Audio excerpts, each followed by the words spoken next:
안녕하세요. 목사 이태현입니다. 우리가 지난번에 이 대목을 봤습니다. 창세기 3장에서는 선악과를 먹고 타락한 인류의 이야기를 했고, 창세기 4장에서 아벨이 양을 잡음으로써 제사를 지냈던 역사에 대해서 제가 설명을 드렸고요. 계시록 5장에서는 책이 한 권 하나님 오른손에 책이 있었는데 그 책에는 펴거나 보거나 할 리가 없었다 그랬는데 거기 어린 양이 계셔가지고 아벨이 양을 잡았던 것처럼 예수 그리스도가 있었기 때문에 하나님 앞에서 그 책을 받을 수 있었던 것을 제가 설명을 드렸어요. 지난번에 여기까지 저희가 공부를 했습니다. 우리가 신앙할 때 한 가지 생각할 것이 있습니다. 굉장히 죄송한 얘기인데 어떤 대화를 하는데 처음 이제 대화를 하게 됐거든요. 근데 요즘에 신천지가 하도 난리니까 저거로 대뜸 이만희 욕을 해보라는 거예요. 그래서 제가 욕을 안 했습니다. 그랬더니 저를 신천지로 막 몰아가는 거예요. 그래서 제가 이만희 씨를 욕하면 그게 좀 이상하지 않습니까? 신앙하는 것 자체가 너무 유치하지 않습니까? 근데 막 욕을 하라고 강요를 하는 거예요. 그런데 신앙하는 사람으로서는 그렇게까지 하면 안 됩니다. 그럴 수 있는데 사회적으로도 그렇고 이게 본의 안 되잖아요. 예수 믿는 사람이 성경 말씀을 확 눌러버리면 되지 그걸 욕을 해보라고 하는 것 자체는 의의가 없는 상황이에요. 제가 볼 때는.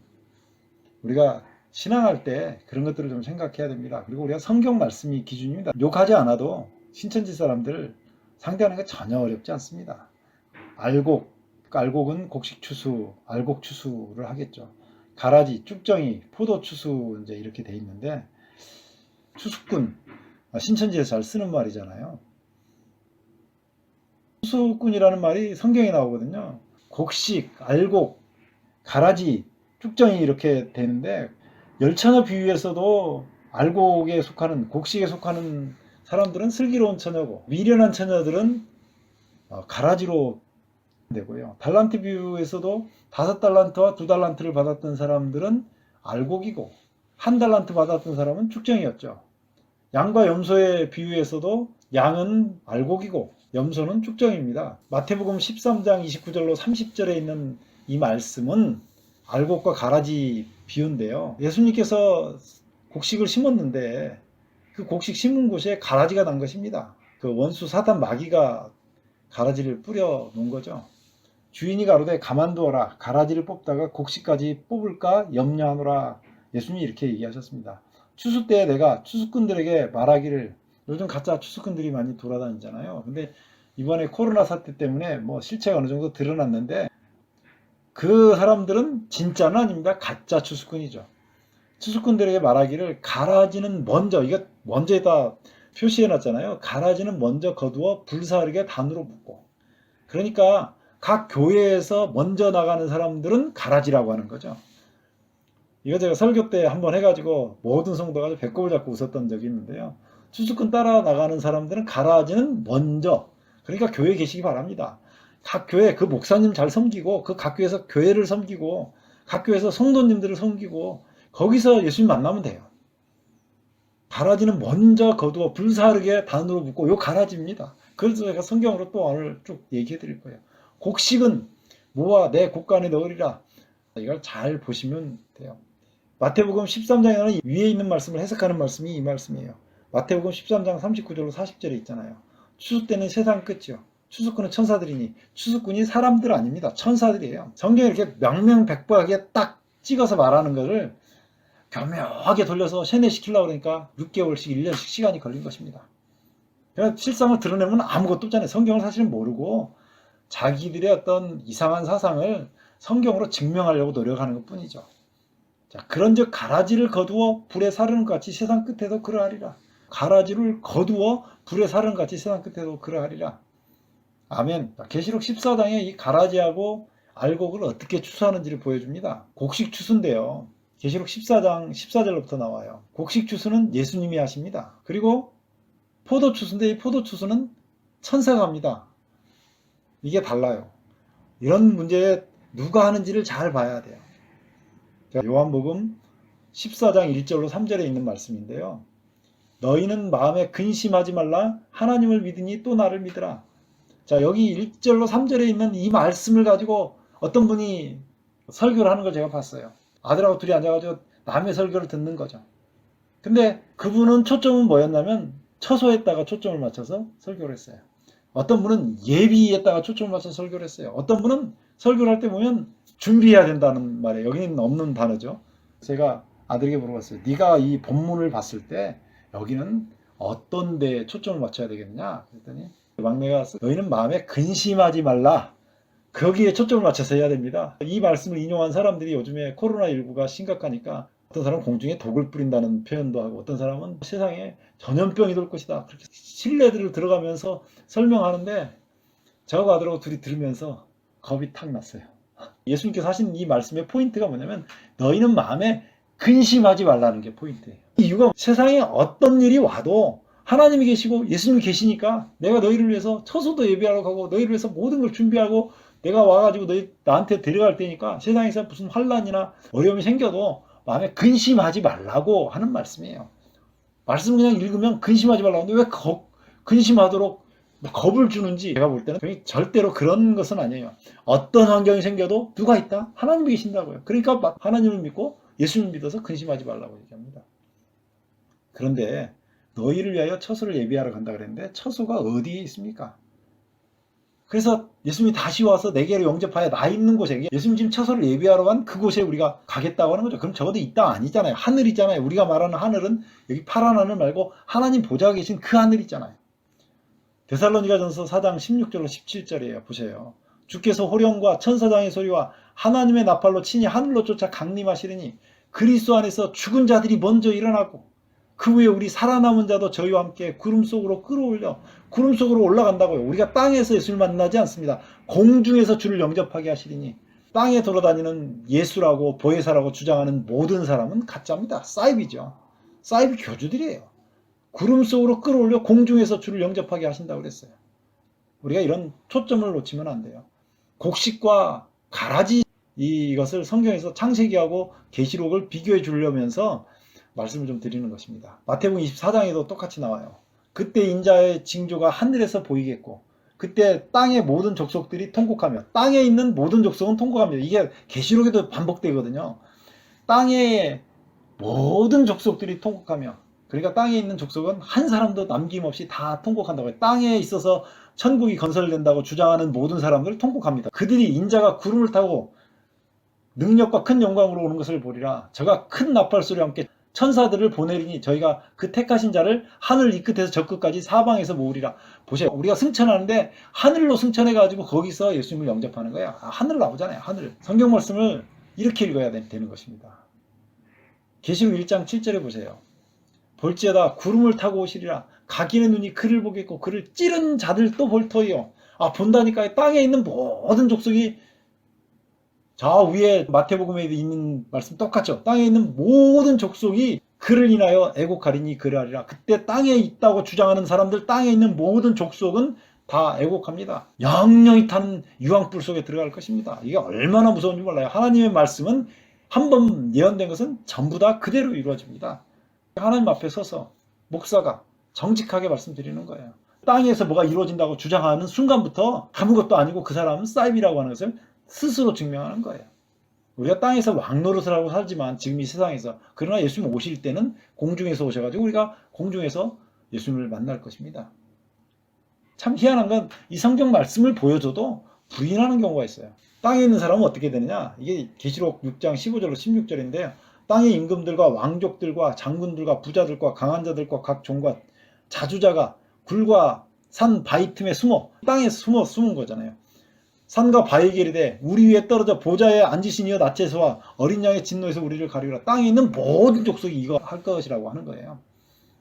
예수 믿는 사람들은 승천해서 예수님과 같이 거기서 얼마나 크게 찬양을 하고 노래를 부를 거예요. 상반된 두 가지 과정들을 성경에서 정확하게 보여줍니다. 자, 곡식, 알곡하고 가라지, 쭉정이 얘기를 좀 보겠습니다. 세세후서는 창세기 4장 25절로 5장에 나오는데 이 세세후서는 어린 양을 잡던 아벨 대신 다른 씨를 주셨다 하는 그 얘기라는 게 세세후서입니다. 그게 알곡으로 곡식으로 보여주는 거고요. 이 세세후손 중에 6대손 에녹이 있습니다. 이 에녹은 하나님과 동행하면서 승천했어요. 우리가 이렇게 볼 때요. 하나님과 동행하려고 그러면 하나님이 연락하셔야 되잖아요. 많은 분들이 동행했다 그러니까 하나님 앞에 뭔가 기쁘시게 하는 일을 막 했다 그래서 선한 일로 봉사하고 이렇게 돌아가 버리면 안 돼요. 에녹이 하나님과 동행할 수 있었던 유일한 것은 어린 양이 있었기 때문에 동행할 수 있었던 것입니다. 에녹이 세상 사람들에게 선을 베풀을 수 있었던 것은 어린 양이 있었기 때문에요. 하나님께서 에녹이 너무 좋았어요. 그래서 데리고 가신 것입니다. 승천하신 거죠. 계시록이에요. 7인을 떼는데 7인을 떼는 사건은 계시록 6장에서부터 8장 1절로 나오는데 6번째 인을 뗄 때 인치는 사건이 나온다고요. 자, 그런가 하면 가인의 후손 나오죠. 가인의 후손은 창세기 4장 16절로 24절에 나오는데 그 가인의 후손 중에 6대 손이죠. 이 아담으로부터는 둘 다 7대 손인데 여기서부터 갈라지잖아요. 어린 양이 있는 쪽과 어린 양이 없는 쪽으로 이게 갈라집니다. 6대손 라멕은 살인을 했어요. 계시록에 보면 7나팔을 붑니다. 이 나팔 불 때 재앙들이 나오는데 계시록 8장 2절부터 계시록 11장 18절까지 7나팔이 나와요. 자, 7나팔 부는 과정 속에 6번째 나팔을 불 때 계시록 10장에 작은 책 얘기가 나옵니다. 입에는 달고 배에는 쓴. 그래서 다시 예언하라 그러잖아요. 왜 다시 예언해야 돼요? 어린 양이었기 때문에. 그러니까 어린 양이었기 때문에 어린 양을 다시 예언하라고 하는 것입니다. 예수 그리스도에 대해서 다시 알려주라고 하는 거죠. 자, 이 계시록 5장에서 책을 취하심에 네 생물과 24장로들이 어린 양 앞에 엎드려 각각 검은고와 향이 가득한 금 대접을 가졌으니 이 향은 성도의 기도들이라 이렇게 나오잖아요. 금 대접을 가졌는데 향이 성도의 기도래요. 그래서 금대접 가지고 하나님 앞으로 가지고 가는데 거기에 성도의 기도가 담겼다고. 여러분들 기도 많이 하셔야 돼요. 자, 근데 계시록 전체에서 성도가 기도한 거는 계시록 6장 9절로 10절이에요. 다섯째 인을 떼실 때에 내가 보니 하나님의 말씀과 저희의 가진 증거를 인하여 죽임을 당한 영혼들이 제단 아래에 있어 큰 소리로 불러 가로되 거룩하고 참되신 대주제여 땅에 거하는 자들을 심판하여 우리 피를 갚아주지 아니하시기를 어느 때까지 하시려 하나이까 하니. 얼마나 많은 사람들이 중세 종교 암흑 시대에 죽었습니까? 앞으로 또 그런 역사가 재반복될 가능성이 있어요. 성경은 그걸 그렇게 얘기를 하고 있으니까. 이 기도들이 올라간 것입니다. 하늘로 올라가서. 근데 기도가 올라갔는데 그 기도가 7째 인을 떼실 때 있던 이 기도가 7나팔 불 때 응답이 됩니다. 성경은 굉장히 과학적으로 기록되어 있는데 이런 거 보면 알 수 있어요. 8장 3절은 7나팔 부는 과정 속에 있는 거예요. 또 다른 천사가 와서 제단께 들어서 금향로를 가지고 많은 향을 받았으니 이게 성도들의 기도라 그랬잖아요. 이는 모든 성도의 기도들과 합하여 보좌 앞 금단에 드리고자 함이라. 하나님 계신 그 앞에다가 드리겠다고 얘기하는 거예요. 계시록 8장 4절 향연이 성도 기도와 함께 천사의 손으로부터 하나님 앞으로 올라가는지라. 우리의 기도가 하나님 앞으로 올라갑니다. 8장 5절 보세요. 이제 성도들의 그 기도를 담아가지고 어떻게 하는지 보세요. 천사가 향로를 가지고 단 위에 불을 담아다가 땅에 쏟음에 뇌성과 음성과 번개와 지진이 나더라. 천사가 향로를 가지고 단 위에 불을 담아가지고 땅에 쏟으니까 뇌성, 음성, 번개, 지진이 나더라 그러잖아요. 자, 그리고 제가 이 부분에 대해서 다른 사람들한테 가르친 내용이 있는데 그 가르친 내용을 한번 보겠습니다. 우리 주님께서 말씀을 좀 깨닫게 해주시기를 간절히 바랍니다.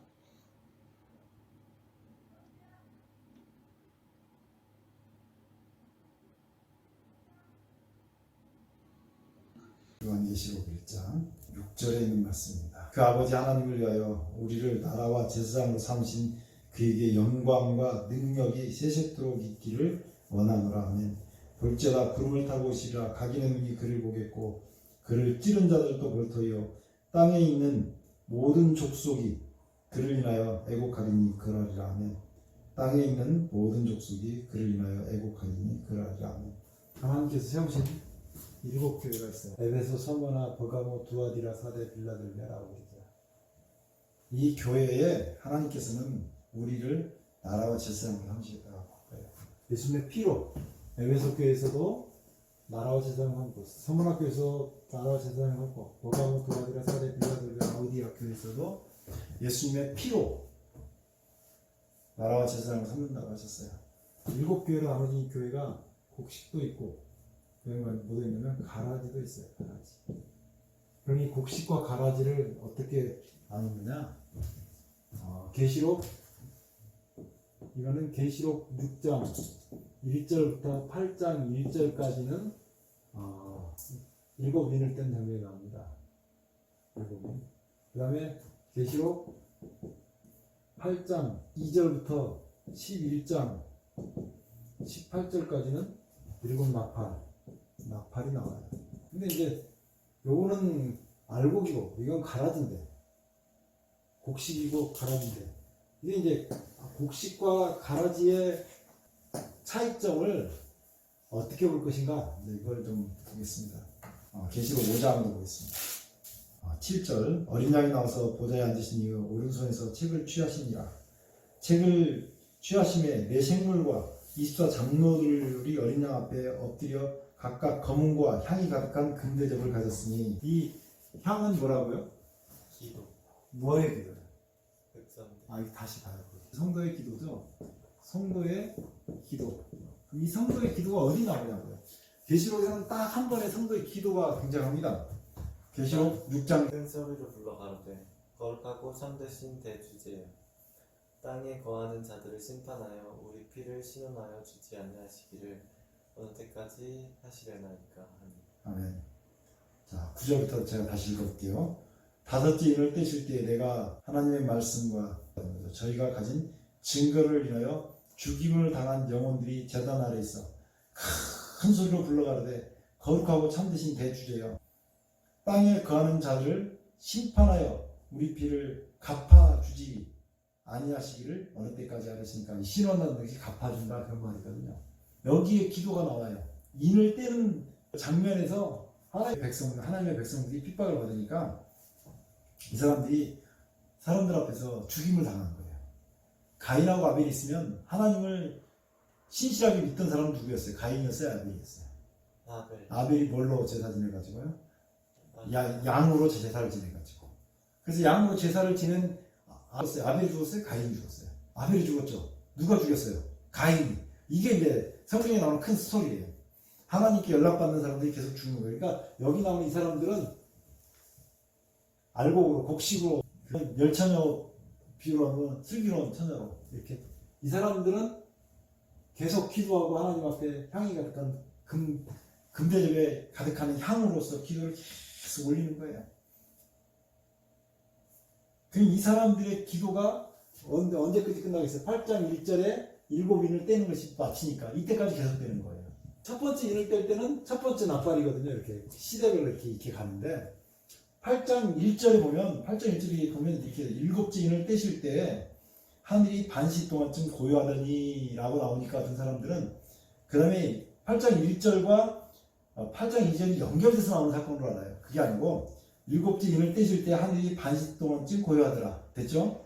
그 다음에 이제 단락이 끝나고 거기서 또 시작하는 거예요. 내가 보면 하나님 앞에 시위한 일곱 천사가 있어 일곱 나팔을 받았더라, 이렇게 나오죠. 같은 시대에 있는 거를 알곡에 해당되는 것은 인으로, 가라지에 해당되는 것은 뭐로요? 나팔로. 이렇게 나오는 거예요. 그럼 그걸 어떻게 할 수 있냐면 3절 보세요. 3절. 다른 천사가 와서 제단 곁에 서서 큰 향로를 가지고 많은 향을 받았으니, 하나님 제단에서 일곱 인에서도 향이 가득한 금대접을 가지고 거기다 성도들의 기도를 담았는데, 그 기도가 여기서 하는 기도였잖아요. 이 기도를 담았는데 이제 일곱 나팔을 부는데 성도들의 기도가 나와요. 또 다른 천사가 와서 제단 곁에 서서 큰 향로를 가지고 많은 향을 받았으니 이는 모든 성도의 기도들과 합하여 보좌 앞에 금단에 드리고자 함이라. 그게 기도가 이렇게 올라가는 거예요. 하나님 앞으로. 우리가 기도하면 어디로 올라가요? 하나님 보좌 앞으로 금향로에다 담아가지고 하나님 앞으로 가지고 가요. 옛날 이스라엘 백성들이 성소가 있으면 여기가 동쪽이에요. 여기가 서쪽이고 여기가 남쪽이고 여기가 북쪽이면, 여기가 들어가자마자 뭐가 있어요? 번제단이 있고, 그 다음에 여기에 불두멍이 있고, 기억나시나요? 이렇게 성소하고 지성소가 있어요. 성소와 지성소가 이렇게 돼 있는데, 여기에 지금 촛대가 있고 분향단이 있고 떡상이 있어요. 그리고 여기 하나님의 십계명이 있는 법궤가 있단 말이에요. 이 지성소에는 1년에 몇 번 들어가요? 한 번? 한 번만 들어갑니까? 2번. 두 번 들어가요? 한 번 들어갔다고 들은 거는 그 성경을 좀 잘못 읽어서 그런 거고요. 1년에 한 차례 4번 들어가요. 우리나라 대통령이 미국 대통령 만나러 가면 몇 번 만나요. 미국 방문은 한 차례죠. 미국 대통령을 백악관에서 만날 때는 3번 정도 가서 만나요. 그러면 한 차례 3번 만났다고 얘기하는 거예요. 이해가 되셨어요? 여기서 지성소안에 들어가는 건 한 차례, 1년에 한 차례. 7월 10일 날 한 번 들어가요. 유대력으로. 한 번 들어갔다가 나오는 게 아니고 한 번 들어갔다가 나올 때 첫 번째는 이 향로를 가지고 들어가요. 향로를 가져가서 여기다가 놓고 향을 피워서 여기다 향 연기가 이렇게 차겠죠. 그 다음에 두 번째 들어가가지고는 뭘 하는지 봐요. 레위기 16장 한번 가보세요. 레위기 16장 12절 보세요. 오늘 할 계획은 없었는데 레위기 16장 12절 향로를 취하여 여호와 단 위에 피운 불을 그것에 채우고 또 두 손에 곱게 간 향기로운 향을 채워가지고 장 안에 들어가서 그게 첫 번째 여기서 들어가는 거예요. 그래서 여호와 앞에 분향하여 향연으로 증거의 위 속죄소를 가리게 할지니 그리하면 그가 죽임을 면할 것이며. 그래서 여기에서 한번 들어갔다가 나와요. 향로를 가지고 단 앞에 여기 지금 하나님 보좌 앞에 갔다가 놓고 향기를 피운단 말이에요. 그 다음 이제 14절 그는 또 두 번째 들어가는 거예요. 수송아지의 피를 짜여 손가락으로 속죄소 동편에 뿌리고 또 손가락으로 그 피를 속죄소 앞에 7번 뿌릴 것이며. 이게 두 번째 들어가는 거예요. 이렇게 두 번째 이 수송아지 피를 가지고 들어가고 그 다음에 세 번째 들어갈 때는 또 백성을 위한 속죄소 염소를 잡아 그 피를 가지고 장 안에 들어가서 그 수송아지 피로. 그래서 여기서 첫 번째는 분향단, 두 번째는 수송아지, 세 번째는 속죄소 염소를 잡아갖고 들어가는 거예요. 이게 아사셀 염소하고 여호와의 염소. 이 염소를 잡아서 가지고 들어가는 거예요. 자, 속죄제 염소를 잡아 그 피를 가지고 장 안에 들어가서 그 수송아지 피로 행한 같이 그 앞에 수송아지 피로 했던 것처럼 똑같이 그 피로 행하여 속죄소 위와 속죄소 앞에 뿌릴지니라. 곧 이스라엘 자손의 부정과 그 범한 모든 죄를 위하여 지성소를 위하고 속죄하여 또 그들의 부정한 중에 있는 회막을 위하여 그같이 할 것이요. 처음에 향로를 갖다 놨죠. 그 다음에 두 번째는 수송아지를 가지고 들어왔죠. 그 다음에 세 번째는 속죄소 염소를 가지고 들어와요. 세 번 들어왔죠. 그 다음에는 여기는 이 향로를 갖고 나와요. 향로를. 이 향로를 갖고 나와갖고 여기는 기록 안 돼 있어요. 다른 게 기록되어 있는데 마지막에 들어서 향로를 가지고 나온다고요. 향로이 밖으로 나오잖아요. 여기 갖고 나와가지고 여기 밖에다가 땅바닥에다가 사정없이 내놓은 거 있었어요. 네, 향로를. 그 향로가 뭐냐면 계시록에 봐봐요. 8장 3절에 그 향로를 가지고 꿀로 뒤집어 쏟는 거랑 똑같은 거예요. 그게 그 향로가 어디다 사정없이 땅바닥에 패댕이 쳐버리는 이유가 뭐냐면 이 이유를 갖고 있는 거예요. 그러니까 이것을 알아야 된다고요. 4번 들어간다고요. 한 차에 들어가는데 4번 들어가요.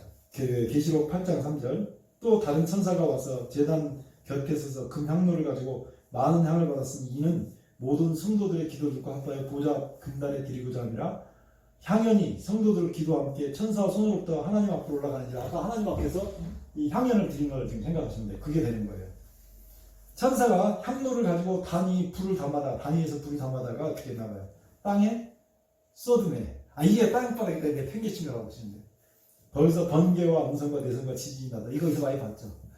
이 장면이 성도들 기도를 받아가지고 쏟는 것이 7교회에 쏟는다고요. 그래서 같은 시대에 있는 거예요. 7교회가 나왔잖아요. 7교회가 나오면 7교회에 알곡이 있고 가라지가 있는데 알곡은 7인이고 가라지는 7나팔이고 이렇게 된다고요.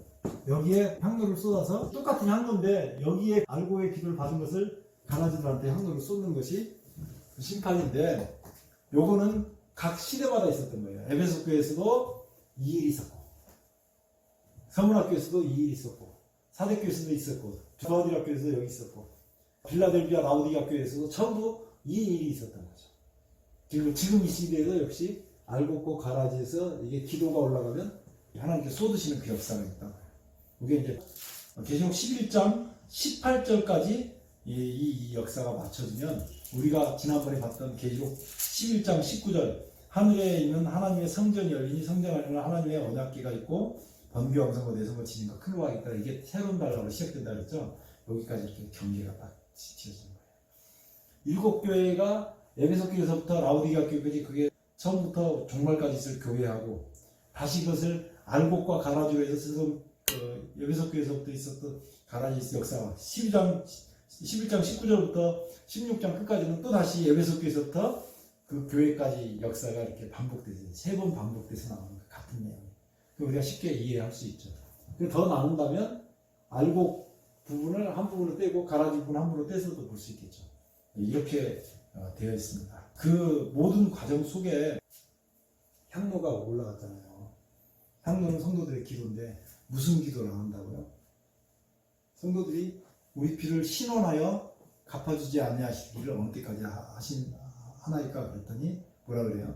기다리라고 해요. 6장 10절 11절 두루마기를 주시면 흰 두루마기가 흰 옷입니다. 두루마기는 옛날 어른들이 입던 겉옷 요즘으로 양복 우터리기 같은 거를 말하는데 두루마기를 주시며 갔을 때 아직 잠시 동안 쉬되 저희 동무종들과 형제들도 자기처럼 죽임을 받아 그 수가 차기까지 하라 하시더라. 그래서 마지막에 순교자들이 또 나올 가능성이 있어요. 하나님께서 보여주시는 큰 장면입니다. 근데 그 여섯째 인을 뗄 때 계시록 7장에서 인치는 사업이 나와요. 7 나팔을 불 때 계시록 10장에서 작은 책 역사가 나옵니다. 지금 알곡과 가라지 역사를 지금 잘 보라고 하는 거예요. 작은 책 역사가 나와요. 이 인은 누가 떼냐면 인을 떼시는 7 인을 뗄 때 6장 1절 읽어보세요. 누가 떼는지. 내가 보면 어린 양이 7인 중에 하나를 떼십니다. 그게 누가 떼요? 어린 양. 어린 양이 떼요. 여기는 어린 양이 떼요. 그러니까 이 사람들은 누가 있어서 양이 있어서 양이 있었기 때문에 이 사람들은 저기 계시록 7장에서 이마에다 인을 치는 거고요. 이 사람들은 가라지로 표현된 사람들은 작은 책을 먹잖아요. 작은 책을 먹는데 작은 책을 먹은 사람들은 뭐라 그래요? 배에 써요. 배 쓰는데 10장 11절 읽어보세요. 저가 내게 말하기를 내가 많은 백성과 나라와 방언과 임금에게 다시 예언하여야 하리라. 뭐 하라고요? 다시? 예언. 다시 예언하라고 그래요. 왜 다시 예언하라고 그래요? 잘못 예언했어. 그러니까 잘못 예언했는데 다시가 한 번 더란 말이 있잖아요. 그러니까 한 번 더 예언하라고 기회를 한 번 더 주잖아요. 그럼 왜 다시 예언하라고 하는가? 여기는 누가 있는데? 양. 그 어린 양이 여기는 뭐가 없어요? 양이 없으니까 다시 예언하라고. 그러니까 예수님 없으면 꽝이에요. 계시록도 뭐 다시 예언할 건 누구에 대해서 예언해야 되겠어요? 그러면 예수님 양에 대해서 예언하라고 하는데 저 여기 이해가 되셨죠? 창세기도 보면 똑같이 돼 있어요. 창세기에 아벨이 있고 아벨은 뭘로? 양으로. 가인은 곡식으로. 양이 없죠. 그런 말이에요. 곡식은 양이 없다는 말이에요. 아담의 7세손 아벨 다음에 이제 셋을 여기다 주셨지만 이 셋을 대신 주셨다는 말은 양으로 제사 지는 사람이다 이 말이에요. 셋의 후예 중에 이 아담의 7세손이니까 셋으로부터는 몇 대손이에요? 네. 6대죠. 지금 에녹은 하나님과 동행해가지고 어디 갔어요? 하늘. 네, 승천했어요. 이게 하늘 갔죠? 승천했어요. 네, 인치는 사업 보세요. 6째 인을 뗄 때 셋의 후손에서부터 양을 잡아서 제사 지내던 셋의 후손에서부터 몇 대손? 6대손 에녹은 하나님과 동행해서 승천했어요. 인치는 사업이 몇 번째 인 뗄 때 인치는 사업이 있어요? 6째 인 뗄 때 인치는 사업이 있어요. 성경이 그냥 기록된 게 아니라니까요. 그러면 악인들도 뭔가 있을 거 아니에요. 여기 지금 이 사람들은 뭘 잡아서 양을 뭐를 제사 지는 사람들이라고요? 어린 양으로 봐요. 그런데 6째 납할 때 여기 일이 있는데 창세기의 가인의 후손 중에 아담으로부터는 7대, 가인으로부터는 6대 손이 누구냐면 라멕이라고 하는 사람이에요. 라멕이라는 사람이 가인이 사람을 죽인 것처럼 살인을 했단 말이에요. 그 셋과 가인 이게 이제 아벨과 이 두 사람이 배치가 된 다음에 양을 잡은 사람들의 다수 후손하고 양을 잡지 않는 사람들의 후손이 배치가 돼서 나오는데 창세기 4장 16절부터 24절까지는 가인의 후손이 나와요. 거기에 19절에 나오는데 라멕이 두 아내를 취하였으니 여기서 일부다 제재가 이때부터 시작됐다고 성경 공식적으로 기록되어 있고요. 하나의 이름은 아다요 하나의 이름은 실라라. 아다는 야발을 낳았으니 그는 장막에 거하여 육축 치는 자의 조상이 되었고 그 아우의 이름은 유발이니 그는 수금과 퉁소를 잡은 모든 자의 조상이 되었으며 실라는 두발가인을 낳았으니 그는 동철로 가장 날카로운 기계를 만든 자요 두발가인의 누이는 나아가였더라. 라멕이 아내들이 이르되 아다와 실라여 내 소리를 들으라. 라멕이 아내들이여 내 말을 들으라. 나의 창상을 인하여 내가 사람을 죽이고 살인했잖아요. 나의 상함을 인하여 소년을 죽였도다. 그러니까 자기가 그 상한 것 때문에 그런 일을 한 거예요. 가인을 위하여는 벌이 7배일진데 라멕을 위하여는 그 자기 잘못을 정당화하고 이 라멕이 살인을 저지른 사건이 나온단 말이에요. 이게 언제냐면 여기도 6대손이에요. 6대손. 여기는 가인의 6대손. 우리 여섯째 나팔을 뗄 때 작은 책을 갖다 먹어버려 입에는 쓰나 배에는 쓰나 입에는 달리라 그래가지고 했는데 이것을 뭐라고 그래? 다시 이어나라 그랬잖아요. 왜 이 사람 다시 이어나라 그랬어요? 뭐가 없어서? 양이 없어서, 어린 양이 없어가지고 예수님이 없어서 그런 거예요. 라멕이 왜 살인을 했어요? 가인 후손이라서 그런데 답은 이게 나와야지. 뭐가 없어서? 어린 양이 없어서 예수가 없으니까 살인한 거예요. 라멕이. 그러니까 이 사람들은 다시 뭐 해야 돼요? 누구를 영접해야 돼요? 예수를 영접해요. 그럼 이 다시 예언을 해야 되는데 이것을 본인들이 모르니까 누가 가르쳐줘야 돼요? 다른 사람 누구예요? 이 사람은 하나님과 동행하는 이 사람들이 이 사람은 하나님과 동행을 어떻게 했어요? 뭐가 있어서? 양이 있어서 양과 함께 가는 것이 하나님과 동행하는 거예요. 지금 제가 하는 거 이해가 되시나요? 네. 그래서 이렇게 성경에 아주 굉장히 과학적으로 기록이 되어 있단 말이에요. 알곡과 가라지 역사가 이렇게 나오고 있는 거예요. 그러니까 오늘 또 우리가 누구 모셔야 돼요? 예수. 맞아요. 그러면 또 하나님과 동행하게 되고 그렇게 사는 거예요. 그래서 성경으로 다시 예언하라는 건 두 개를 비교해봐도 역시 또 예수를 예언하라고 하는 거예요. 하나님의 은혜가 크죠. 기도하겠습니다. 여기까지만 하고 기도하고 마치겠습니다. 아버지, 우리 하나님 은혜를 감사합니다. 오늘 우리가 오직 어린 양 붙들게 하심을 감사드립니다. 이 주님 늘 모시고 살 수 있도록 은혜 베풀어 주시옵소서. 모든 사람들이 하나님 은혜로 이 말씀을 깨달을 수 있도록 도와주옵소서. 예수님 이름으로 간절히 기도드리옵나이다. 아멘.